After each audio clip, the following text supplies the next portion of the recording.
Hey guys, T-Bull here. Today I'm going to be talking about the United States Navy and World of Warships Legends. First I'll give you a suggested build for each commander that's available for that nation, and then we'll kind of talk about each class of ship, and I'll give you some ideas as to how I think each line should play in general. Now for the destroyer commanders that are available, you have Arleigh Burke and William Halsey. Arleigh Burke, I would recommend setting him up to focus on long-range gunplay and an increase in accuracy. So for him, the skills I would use are quick fix, flank speed, glass cannon, and sidestep. And for William Halsey, again, focusing on the gun perks, but more of a short range focus, and you're trying to increase your damage output with this guy. So for him, I use Observant Rage, Mortar, Thousand Cuts, and Leviathan. Now, if you only have Arleigh Burke, he's not bad, but as we'll talk about in the destroyers section, I think the U.S. destroyers are more effective at close range. So if you have both of these commanders available, I'd recommend using William Halsey. For cruiser commanders, you have Thomas Kincaid and Norman Scott. You can see I kind of like Norman Scott a little bit. His focus, or how I would suggest setting him up, is focusing on gun accuracy and damage. And so for him, I use Beyond Range, Igniter, Punch Through, and Fixated. Thomas Kincaid I don't have yet, but he's kind of how I would set him up if I did would be as a team support specialist with kind of a secondary focus on his own ship's survivability. So I'd recommend using Burn It Down, Full Speed Ahead, Armed and Ready, and Acoustic Chamber with him. Now for battleship captains or commanders, unfortunately, I'm stuck with Dewey right now. I do have the Iowa unlocked, and default commander at tier 7 is a little painful. But anyway, William Sims is the first one. He's more of I'd set him up with a focus on longer range gunplay at least, or just play in general, I guess. For him, I would use Flammable Cannoneer, Gyrating Drill Bits, Marksmanship, and Emergency Specialist. Willis Lee, I would set him up as kind of a closer range brawler type. And so for his perks, well, the first one's actually called Brawler, and then Porcupine, Firefighter, and Master Mechanic. Now for these two, I like both of them. I'd be really happy with either of them.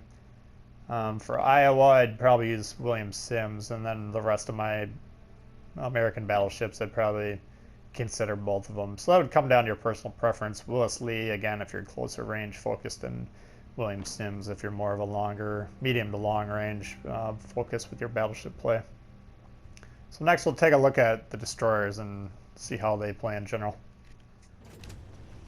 Alright, so for destroyers, you can always break down a destroyer into is it a torpedo boat or a gunboat. United States Navy destroyers are all gunboats. They have very effective cannons for their ship class, and compared to the other nations' destroyers in the game, at least currently, they're the most effective. As alluded to earlier, I'd say these destroyers are most effective close range as opposed to long range. Long range, their shots they have really light shells, so they shoot up really high. They're kind of high, loopy, ponderous shots that aren't particularly accurate, and they struggle to do a lot of damage at long range. If you are in a long range situation, you're firing your guns, I'd almost always suggest using HE rounds at that range, but they're going to have a hard time penetrating, and their chance to set fires isn't that great. So in general, you're going to want to try and get up close and personal with these ships. Now, if you can hunt out enemy destroyers, barring them hitting you with torpedoes, you're going to have an advantage close range against any other destroyer in the game, currently at least, barring the Gremiashi, but that's another topic for another day. So, like if you're facing a Japanese destroyer, for instance, you should be able to absolutely wreck them in a shootout close range. And then if you can get close range against enemy cruisers, especially if they're showing you the broadside, you can be very effective against them as well. The United States destroyer AP rounds against broadside cruisers is extremely effective, and they typically have 5 turrets, so you can get you know, 3, 4, even 5 citadels possibly if you're just smoking those things close range. So I would, like, you know, primarily be focusing on using your guns. You can get the torpedoes involved, but they're not. Your detectability range is always going to be greater than your torpedo range. So it's definitely not a stealth torpedo kind of gameplay like you'd find in a Japanese destroyer, for instance. You're going to be using the torpedoes either defensively for ships that are closing in on you, or offensively you can use them from either smoke positions, or if you're using like islands for cover or something like that, you can potentially get some strikes on ships. But I tend to use them more defensively if I'm getting into kind of a sticky situation and I need to get out of it.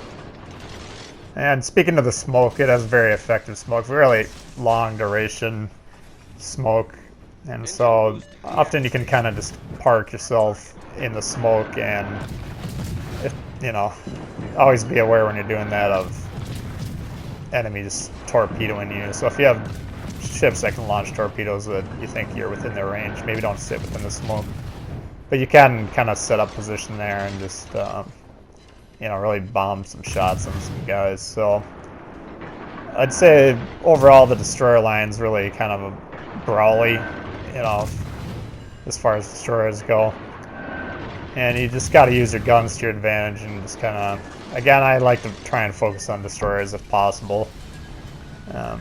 You do have a distinct advantage over them, and then cruisers, and then just kind of harass the battleships as the game progresses. So overall, pretty fun line to play, especially if you're into destroyer gunplay.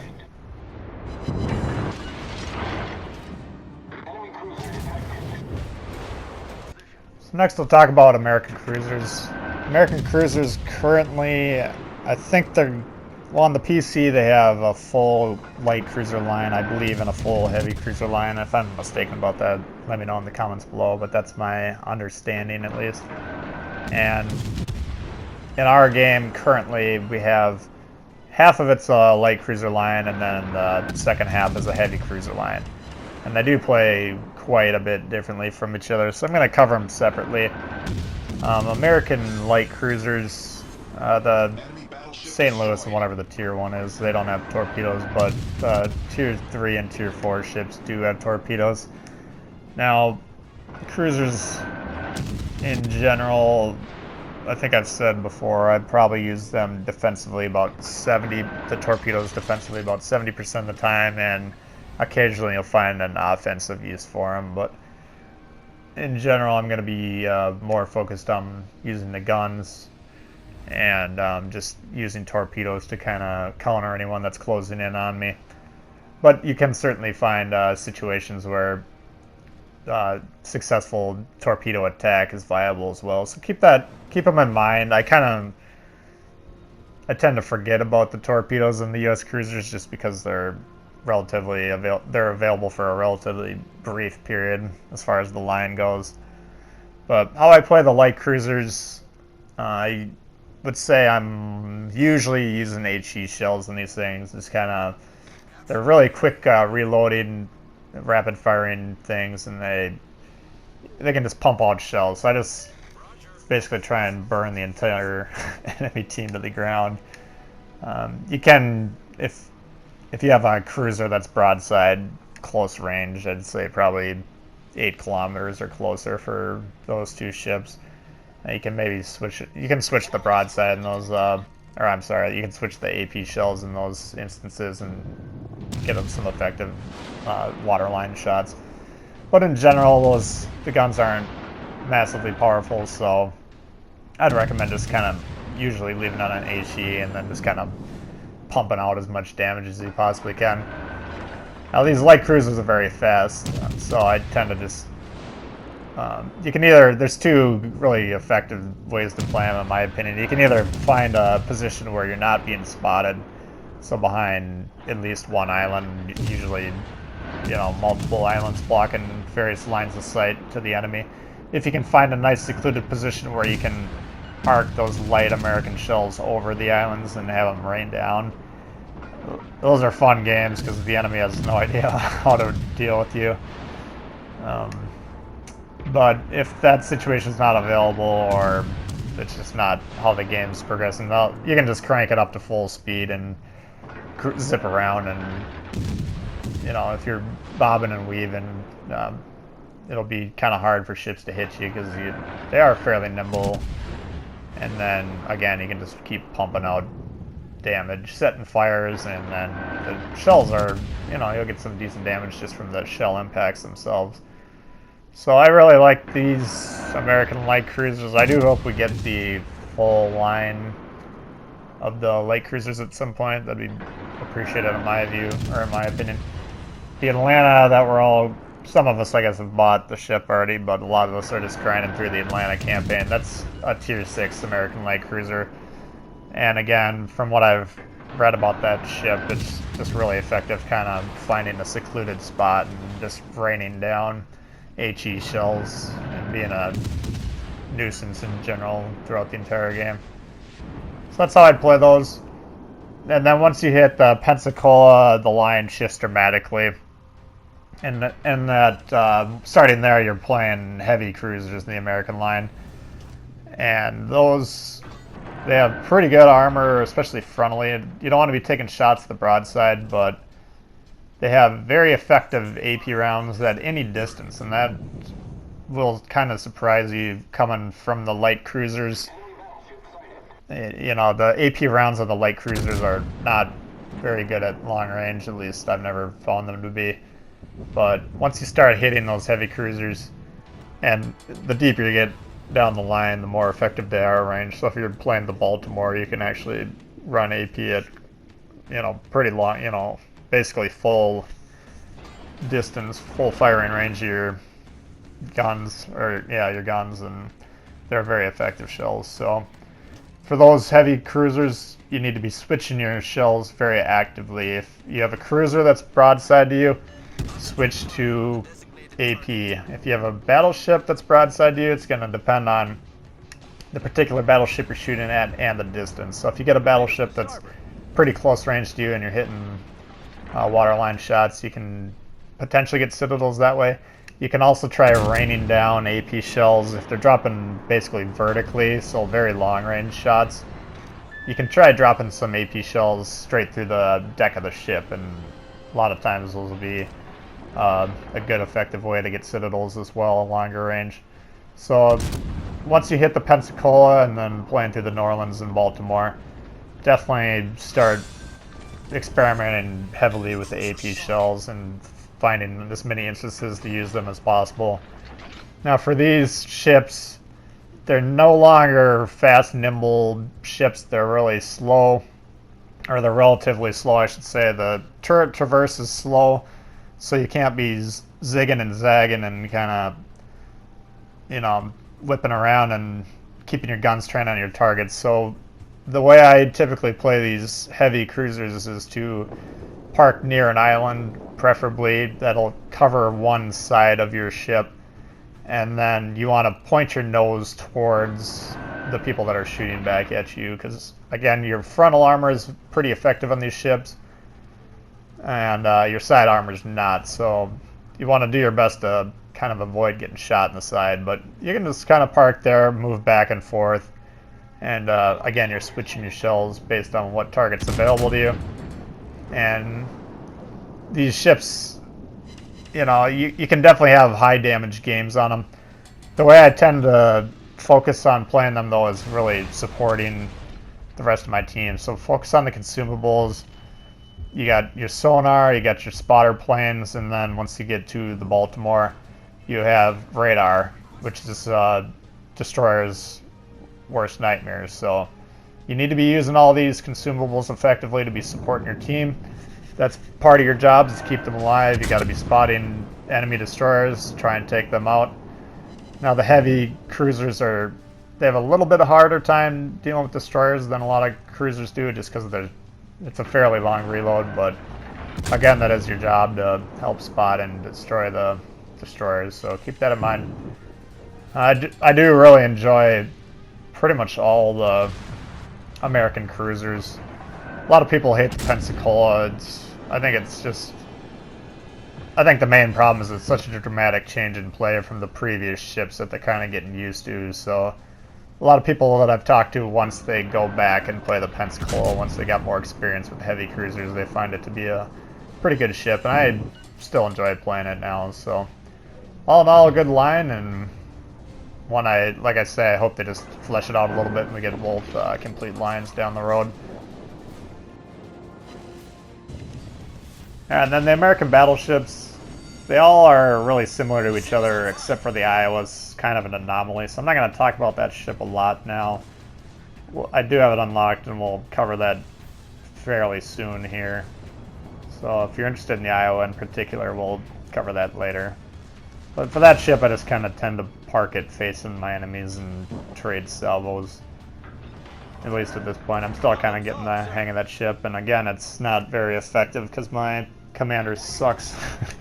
But anyway, for the rest of the ships, they're all really well armored. So if you focus on your armor angling and kind of make that the main focus of your game, you should have a lot of good games and a lot of success with the American battleship line.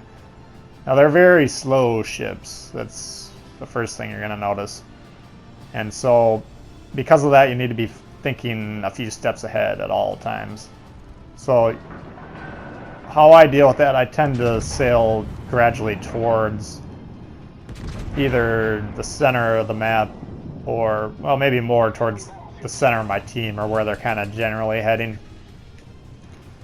Let's say you spawn on like the left side of the map. If you swing even further left and try and flank the enemy that way, that's good and all if you clear out your third of the map. But once you're successful in that, you're basically out of the match at that point. So I figure if I'm sailing generally more towards the center of at least where my team's located, then after I hopefully clear out my side of the map, then I'll still find myself in a relevant position after that.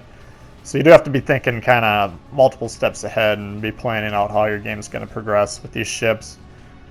And they're really inaccurate long range. Or, I don't know, really inaccurate. Yeah, I mean, maybe that's fair. I'd say they're the least accurate battleships that we have access to, at least right now, at long range.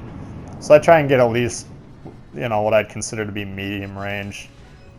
And once you get into like the 8-9 kilometer range, then the shells start grouping a little bit more accurately where you're trying to hit, and then the chance to hit citadels goes up there. So long range, don't not take shots, but long range I'm typically aiming more towards the top of the ship's hull and then trying to rain the shots down vertically there. I just don't think you're not that accurate, and then how the shell's angling in on the ship, you're not going to be hitting long range waterline citadels very reliably. But once you close in kind of close range, I find these ships are pretty effective. Again, if you're focused on your armor angling, and I've covered that topic a lot in other videos, so if you haven't seen some of those, you can check them out. But yeah, those are kind of the main aspects of these ships. Now, once you get into good range, the AP is actually pretty effective. So I don't recommend ever really switching to HE unless you have like a battleship that's running away from you or it's sitting there angled towards you. Then maybe in that situation you can switch over. But other than that, I'd stick with the AP on these ships. And overall, I think I don't think it's my favorite battleship line. I think I probably prefer the Japanese a little bit more. But I've had a lot of really good games in American battleships. I think they're probably easier to use if you understand armor angling. I'd say they're probably, if you understand armor angling and apply it well, then I'd say it's probably the easiest line of battleship that we currently have in the game. So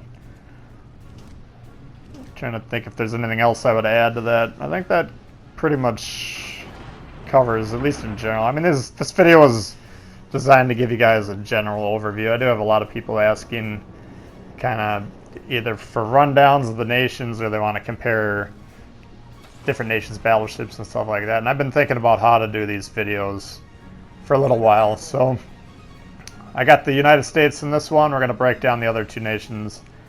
And then I wanted you guys to, in your reactions, your comments to the video, if you have alternate strategies that maybe I didn't cover, or you play them differently than I've proposed, I want to hear about that, because there's not just one way to play this game. That's certainly the wrong way to look at it.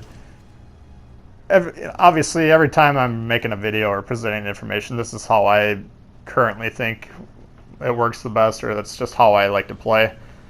But I really like hearing from you guys if you have different ways of thinking about a certain topic. That gives me new ideas to test out and possibly even incorporate it in my own plays. So I'd always suggest you guys checking out the comments. There's a lot of cool people that post on them and have some good information. So if you did like the video, please hit the thumbs up. If you're new to the channel, consider subscribing. There's a lot of World of Warships coming all the time. Like I said, I do want to hear from you guys on these and pretty much all of my videos. It's always fun to interact with you guys. So leave any comments below, and we'll see you guys all later. Alright, peace.